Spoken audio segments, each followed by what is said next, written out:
Mukunda jewellery హనుమకొండలోని అతిపెద్ద jewellery mart December 14న గొప్ప ప్రారంభం. నమస్కారం, వెల్కమ్ టు ఐ డ్రీమ్. ధర్మ మార్గం విత్ విజిత కార్యక్రమానికి స్వాగతం. ప్రస్తుతం మనతో పాటు ఉన్నారు ప్రముఖ జ్యోతిష్య వాస్తు పండితుడు బ్రహ్మశ్రీ అన్నవరపు తిరుపతి మూర్తి అవధాని గారు. ఇప్పుడు వారితో మాట్లాడి మరికొన్ని మంచి విషయాలు అడిగి తెలుసుకుందాం. మనకున్న సందేహాలన్నింటినీ కూడా నివృత్తి చేసుకునే ప్రయత్నం చేద్దాం. నమస్కారం గురుగారు. ఓం శ్రీ మహాగణాధిపతయే నమః. గురుగారు, శివుడి నక్షత్రం ఆరుద్ర నక్షత్రం అని చెప్తూ ఉంటారు. అయితే ఆరుద్ర నక్షత్రం రోజు శివుడి నక్షత్రంతో కూడి ఉన్న సోమవారం డిసెంబర్ 16వ తారీఖున వచ్చింది. అయితే ఆ రోజు ప్రత్యేకించి మనకు సర్వ సంపదలు, సర్వ సుఖాలు అన్నీ కలగాలి అనంటే, ఏ ఇబ్బందులు లేకుండా చక్కగా ఉండాలి అనంటే ఆ రోజుని మనం ఏ రకంగా ఉపయోగించుకోవచ్చు అంటారు, తెలియజేయండి. మార్గశిర మాసం, అందులోనూ ఆరుద్ర నక్షత్రం, అదే రోజు సోమవారం కలిసి రావటం అనేటువంటిది జన్మ జన్మల యోగం. ప్రతి ఒక్కదానికి కొన్ని కొన్ని పరిహారాలు ఉంటుంటాయి.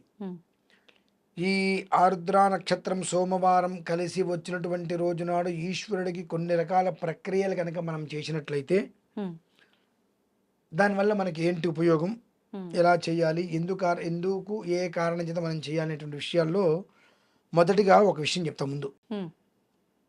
భస్మాభ్యక్త మనంగ దేహ దహన జ్వాలావలీలోచనం అంటే మన శరీరంలో ప్రతి అణువు ఈర్ష, అసూయ, రాగద్వేషాలతో నిండి ఉంటుంది. ఒక మనిషి ఎదుగుతున్నాడంటే విపరీతమైన మంట, ఆ ఏడుపు తట్టుకోలేం. ఏ రకంగా అయినా మనిషిని తొక్కేయాలనేటువంటి అనేక రకాలుగా మనం ప్రయత్నాలు చేస్తుంటాం. అటువంటివన్నీ కూడా లోపల భస్మం అయిపోతే తప్పితే మనం ఎదగలేం ఈ జన్మకైతే. అందుకనే 100కి 99% ఎవరు ఎదగలేరు ధర్మంగా. ఎవరి ఏడుపులు వాళ్ళకి తగులుతూనే ఉంటాయి. పుట్టిన దగ్గర నుంచి ఏ క్షణం వరకు మనకు ఉన్నటువంటి అనేక రకములైన దోషాల నుంచి మనం బయటపడాలి అని అంటే 16వ తారీఖు సోమవారం ఆరుద్ర నక్షత్రం రోజు నాడు ఈశ్వరాభిషేకం చేయాలి. అది ఎలా చేయాలి? దాని వలన భూత ప్రేత పిశాచ బద్ధ బ్రహ్మరాక్షస యక్ష యమదూత శాకిని ఢాకిని హాకిని సర్ప శ్వాపద తస్కర జ్వరాదు ఉపద్రవాదులు అనేక రకాలుగా ఇవన్నిట్ల నుంచి కూడా మనల్ని భగవంతుడు కాపాడతాడు ఆ రోజు అభిషేకం చేయడం వలన. మరి ఎటువంటి ద్రవ్యాలతో చేయాలి అభిషేకం? విశేషంగా ఏమక్కర్లేదమ్మా. ప్రతి ఇంట్లోనూ చిన్నదో పెద్ద శివలింగం పెట్టుకొని ఆవు పిడకలతోటి భస్మం చేసి, ఆవు పిడకలను కాలిస్తే భస్మం అవుతుంది. ఆ భస్మాన్ని వస్త్రంలో పెడితే జల్లిస్తే మెత్తడి పౌడర్ లాగా వస్తుంది. ఆ పౌడర్ తీసుకొని ఆ రోజు ఉదయం లేక సాయంత్రం ఆ నక్షత్రం దాటక ముందు ఒక జాకెట్ ముక్క లాంటివి తీసుకొని అందులో ఆ భస్మం వేసి చక్కగా దగ్గరగా ఆ చిగురులు ఇలా పట్టుకొని నమో హిరణ్య బాహవే హిరణ్యవర్ణాయ హిరణ్య రూపాయ హిరణ్యపతయే అంబికాపతయ ఉమాపతయే పశుపతయే నమో నమః అనుకుంటూ జల్లించాలండి దాన్ని. అంటే ఈశ్వరుడు పైన పట్టుకొని చక్కగా దాన్ని విదిలిస్తూ ఉంటే ఆ వస్త్రంలోంచి భస్మము జర జర జర జర రాలుడు భస్మము అన్నట్టుగా ఆ వర్షం పడ్డట్టుగా స్వామివారి మీద భస్మం పడుతూ ఉంటుంది. ఆ భస్మం పడుతుంటే స్వామివారు మమైకం చెంది ముగ్ధుడైపోయి నాట్యం ఆడుతూ ఉంటాడు. ఆయన తాండవం అనేక రకాలుగా తాండవం ఆడుతుంటాడు. ఈ తాండవం ఆయన ఆడటం వలన ఆ శ్మశానంలో ఉండేటువంటి భూత ప్రేత పిశాచి గణాలన్నీ కూడా బయటికి కదలకుండా అక్కడే ఉండి ఈశ్వరుణ్ణి చూస్తూ తన్మయత్వంలో ఉండిపోతాయి. అయితే ప్రపంచంలో గల అత్యంత పిచ్చివాడు ఈశ్వరుడు. పిచ్చివాడు, దేవుని పిచ్చివాడు అంటామా గురుగారు? ఎందుకు? పరమ పిచ్చివాడు ఈశ్వరుడు. ఎందుకట్లా? ఎందువల్లనంటే మన భార్యా పిల్లల కోసం మనం 100 మందిని హింసిస్తాం. అవును. మన భార్యా పిల్లలకి ఎవరికైనా ఇబ్బంది వస్తే నీ నుంచి ఏదైనా నాకు ఇవ్వు, వాళ్ళకి ఏదైనా ఇస్తానని చెప్పి మనం ఏమైనా చేస్తావా? మన భార్యా పిల్లలు బాగుండాలని చెప్పి మందిని చెడగొడతాం, మందిని ఎత్తిమి చేపెడతాం, ఎంతైనా కాలకేసి తొక్కుతాం. కానీ మన భార్యా పిల్లల్ని ఇబ్బంది పెట్టి ఎవరినేం చేయంగా ఇబ్బంది పెడతట్టుగా అవును. కానీ ఆయన పిచ్చివాడు కాకపోతే ఉమ్, ఇంతమంది అభిషేకాలు చేస్తున్నారు, పూజలు చేస్తున్నారు అని చెప్పి భార్యని, పిల్లల్ని, సంసారాన్ని వదిలేసుకొని కైలాసంలో శ్మశానంలో కూర్చోలేదమ్మా. ఉమ్. ఆయన పిచ్చివాడు కదా? చెప్పండి. ఆయన కర్తవ్యం ఆయన నిర్వర్తిస్తున్నాడు కదా ఆయన గురుగారు. కర్తవ్యం ఏందమ్మా? అంటే భగవం పెళ్ళాన్ని వదిలేయడం కర్తవ్యమా? పిల్లల్ని దూరంగా చేసుకోవడం కర్తవ్యమా? ఉమ్, శ్మశానంలో కూర్చోవడం కర్తవ్యమా? ఉమ్, మీరందరూ ఆయన్ని పూజిస్తున్నారు. ఎందుకు పూజిస్తున్నారు? అందరికీ క్షేమం కలగాలని చెప్పి. అందరికీ క్షేమం కలగాలని చెప్పి వీళ్ళందరూ నా దగ్గరకు వచ్చి ఆరాధిస్తున్నారు. వీళ్ళందరికీ నేను మంచి యోగాన్ని ఇవ్వాలి. నా భార్యా పిల్లలతో కూర్చొని నేను పేపర్ చూస్తా, టీవీ చూస్తా, మాట్లాడుకుంటూ కూర్చున్న సరదాగా నాకైనా పకోడీలు చేసి పెడితే తిని పెడతానంటే అవ్వదు ఇదంతా అని చెప్పి చల్లటి వెండి కొండలు, మంచు కొండలు, చక్కటి కుటుంబం. ఆ కుటుంబాన్ని మొత్తం అక్కడ వదిలేసేసి శవాల మధ్యలో చితిమంటలు కాలుతుంటే చితిమంటల మధ్యలో వచ్చి ఆయన నాట్యం ఆడుతూ ఉంటాడు. ఉమ్, మరి పిచ్చివాడు కదమ్మా పాపం ఆయన. కట్టుకోవడానికి బట్టలు కూడా ఉండవు ఆయనకి. పులి చర్మాలు, జంక చర్మాలు, మేక ఇవే కట్టుకుంటాడు ఆయన. మరి అమ్మవారు చక్కటి వస్త్రాలంకరణ చేసుకుంటూ ఉంటుంది. మరి ఆయనకి ఏముందమ్మా పాపం? ఏం లేదు. అంతకన్నా పిచ్చివాడు ఎవరైనా ఉంటారా? నా కుటుంబం ఏమైనా పర్లేదు, నన్ను నమ్ముకుని వాళ్ళందరూ బాగుండాలనుకున్నాడు పిచ్చివాడే కదా మరి. అంటే సమాజ బాగు కోసం. అంటే కరెక్ట్ సమాజం బాగు కోసం చెప్పి భార్య పిల్లలు వదిలేసి మనం ఏమైనా చేస్తామా? అప్పుడు వాళ్ళకి మనకు తేడా లేదు కదా గురుగారు. మనం అమ్మా. మానవులము, వాళ్ళు దేవుళ్ళు కదా. ఆహా. ఉమ్, అంటే మిమ్మల్ని ఉద్ధరించడం కోసం ఆయన ఉన్నాడా అసలు? ఉమ్, మీరు మీకు కష్టం వచ్చి ఆయనకి స్మరిస్తున్నారు. ఆయనకి ఏ కష్టము లేదు.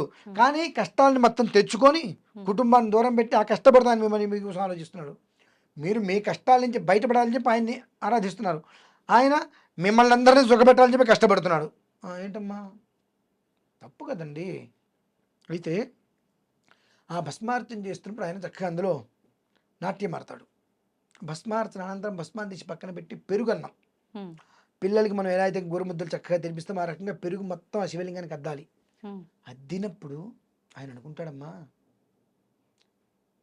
నా భార్యా పిల్లల్ని కైలాసంలో వదిలేసి నేను శ్మశానంలోకి వచ్చి ఆ చితిమంటల మధ్యన అవి మంట విపరీతంగా వస్తుంది. ఆ మధ్యలో నిలబడి పైనుంచి వాళ్ళు భస్మాభిషేకం చేస్తుంటే ఆ భస్మం నా మీద పడుతూ ఉంటే నాట్యం ఆడుతున్నాను. ఆ నాట్యానికి ముగ్ధులయ్యి భూతగణాలన్నీ కూడా మన దగ్గర ఉన్నాయి. ఇంతటి వేడి శరీరానికి తగులుతుంటే ఎవరు ఆ మహాతల్లి నా బిడ్డ పెరుగన్నంతో అర్చన చేశారు, నా తాపం అంటే వేడి, ఆ తాపం నుంచి నన్ను బయటపడేశారు ఎవరు అని చెప్పి చూస్తాడు భగవంతుడు. ఉమ్, ఇప్పుడు నేను అని చెప్పాల్సిన అవసరం లేదుగా. ఎవరు చేస్తున్నారు ఆయన చూసినప్పుడు తెలుస్తుందిగా. నాకు ఈ తాపాన్ని చల్లార్చినటువంటి బిడ్డ ఎవరు? ఉమ్, అందరికీ ఆయన తల్లిదండ్రులు కదా, వాళ్ళే కదా. ఆ బిడ్డ ఎవరని చూసి ఇక జన్మాంతం వాళ్ళ కుటుంబంలో తాపం అనేటువంటి రావద్దని చెప్తాడు, అనుగ్రహిస్తాడు ఆయన. ఉమ్, మరి నువ్వు వేసిన అంత పెరుగు అన్నానికి ఆయన అంత సంతోషపడ్డాడంటే ఎవరిస్తారమ్మా ఇవాళ అనుగ్రహం కావాలంటే? ఆ సోమవారం అనేటువంటిది నిజంగానే మన ఒక్క పాపాలని ప్రక్షాళన చేసి మన కుటుంబాన్ని ఉన్నత స్థితికి తీసుకెళ్ళటానికి మూలంగా ఆర్ద్రయా రుద్ర ప్రథమానయేతి, ఆర్ద్ర నక్షత్రంలో సోమవారం కలిసి రావటం మనకు జన్మ జన్మలుగా అనుభవించేటువంటి దోషాల్ని సంపూర్ణంగా నిర్వీర్యం చేయడానికే పరమేశ్వరుడు వచ్చాడు మన ముందుకి. ఉమ్, కాబట్టి ఎన్ని పనులు నా పక్కన పెట్టుకొని ఏదైనా ఒక గంట సమయం తీసుకొని భస్మాభిషేకం, తర్వాత దధ్యాన్నం అంటే పెరుగున్నంతో అభిషేకం, తర్వాత మరలా భస్మంతో అభిషేకం, మళ్ళీ ఎందుకని గురుగారు? మళ్ళీ భస్మంతో అభిషేకం చేయటం వల్ల ఏమవుతుందంటే అమ్మా, యావత్ జగత్తులో ఎన్ని రకాలైన ఫల వృక్షాలు రిపీట్ ఎన్ని రకములైన ఫల వృక్షాలు, పుష్ప వృక్షాలు ఉన్నాయో అన్ని రకములైన పుష్పాలతో ఆయనకి పూజ చేస్తూ వచ్చే ఫలితం, ఉమ్, అన్ని రకాలైన ఫలములను నివేదన పెడుతూ వచ్చే ఫలితం ఆయన మనకి ఇస్తాడమ్మా. ఓకే. మరలా రెండోసారి భస్మాభిషేకం చేసి బియ్యము అక్షతలు అంటే బియ్యము నువ్వులు, నల్ల నువ్వులు నీళ్ళలో కలిపి, అందులో ఇక పసుపు కుంకుమ ఏం వేయకుండా నీళ్ళలో కలిపి గట్టిగా పిండేసేసి ఉమ్, వాటిని ఈశ్వరుని మీద వేస్తే అపమృత్యు భయం నాస్తి సర్వత్ర విజయప్రదం. ఉమ్, అంతకు మించి మనకు భూమి మీద ఇంకేం కావాలమ్మా? అవును. మనం చేసేటువంటి అంత భస్మం వేసి అంత పెరుగున్నం పెట్టి మళ్ళీ అంత భస్మము అన్ని అక్షతలు వేయటం వలన ఉమ్, భూత ప్రేత పిశాచ బద్ధ బ్రహ్మ రాక్షస యక్ష యమదూత శాకిని ఢాకిని హాకిని సర్పశ్వాపద అనేటువంటి 15 రకాల ఉపద్రవాల్ని మన నుంచి దూరం చేసి మన ఇంటి కాంపులు వాళ్ళు దాటి లోపలికి కష్టం అనేటువంటి మాట రాకుండా మనం ప్రతి క్షణము ఎప్పుడు సంతోషంగా నవ్వుతూ జీవిస్తూ ఉండాలని చెప్పి త్రిశూలం పట్టుకొని పాపం పిచ్చి బ్రాహ్మడు కాల త్రికాలాలు ఎందు నేత్ర త్రినేత్రుడు మూడో నేత్రుడు వస్తే మొత్తం భస్మం అయిపోతుంది కనుసూపు మేరంతా. అటువంటి నేత్ర త్రినేత్రుడైనటువంటి ఈశ్వరుడు త్రిశూలాన్ని పట్టుకుని మన ఇంటి ముందు కాపలాదారుగా నిలబడతాడమ్మా. అంతకు మించిన వరం ఏంటి మనకు? భారతంలో కర్ణార్జున యుద్ధం సమయంలో అర్జునుడికి కృష్ణుడు రథసారథిగా వస్తాడు. అలా అని చెప్పి ఆయన చేతకనవాడా కాదు కదా. కొన్నిట్లకి కొన్ని ఉంటాయి. ఆ కృష్ణుడి రథసారథ్యంలో అర్జునుడు వెళ్తుంటే దేదీప్యమానంగా ప్రకాశించినది. అట్లా ఈశ్వరుడు మన ఇంటి ముందు కాపలాగా ఉన్నాడంటే అతను వాచ్మెన్ కాదు కదా, రక్షకుడు, రక్షించేటువంటి వాడు. మన ఇంటి ముందు ఆ రకంగా ఉన్నాడంటే మనకి ఏదైనా నష్టం కష్టం కలుగుతుందా? అంతటి విశేషమైనటువంటి దివ్యమైనటువంటి రోజు 16వ తారీఖు సోమవారం ఆరుద్ర నక్షత్రం కలిసి వచ్చిన రోజు. ప్రతి ఒక్క మనిషి తన జీవితంలో చేసిన పాపాలని పరిపూర్ణంగా భస్మం చేసుకొని ఈశ్వరుడు యొక్క అనుగ్రహంతో కొత్త జీవితాన్ని మొదలుపెట్టడానికి నాంది ఆ రోజమ్మా. ఖచ్చితంగా. ధన్యవాదాలు గురుగారు. శివుడి అనుగ్రహం పొందాలి అని అంటే నిజంగా అంత సింపులే అని చెప్పంటారు, అంత కష్టం ఏం కాదు అంటారు. కానీ నిజంగా మనకు ఆయన అనుగ్రహం పొందడం సింపులేనమ్మా. కానీ మనకు అనుగ్రహం ఇవ్వడానికి ఆయన ఎంత కష్టపడుతున్నాడు. కుటుంబాన్ని వదిలేసుకొని శవాల మధ్యలో, శ్మశానం మధ్యలో, చితివంటల మధ్యలో భూతగణాలందరినీ ఒక చేత్తో పట్టుకొని దేవగణాలందరికీ ఆజ్ఞ ఇస్తూ పితృగణాలందరికీ కూడా ఉత్తమ గతులను ఇస్తూ ఉంటూ మన గురించి ఆలోచిస్తున్నాడంటే మనకు అనుగ్రహాన్ని ఇవ్వడం కోసం ఆయన కష్టపడుతున్నాడు. మనం సింపుల్గా అనుగ్రహం తీసుకుంటున్నాం అంతే. ఆయన అనుగ్రహం ఇవ్వడానికి రెడీగా ఉన్నాడు కానీ మనం ఆ విధానాన్ని ఆచరించలేకపోతున్నాం అని అంటారా? ఎంత కష్టపడైనా ఆయన అనుగ్రహాన్ని ఇద్దామనుకుంటున్నాడు. అంత కష్టపడుతుంటే అది పుచ్చుకోవడానికి మనం పూర్తిగా సిద్ధంగా లేం. ధన్యవాదాలు గురుగారు, చాలా చక్కగా వివరించారు.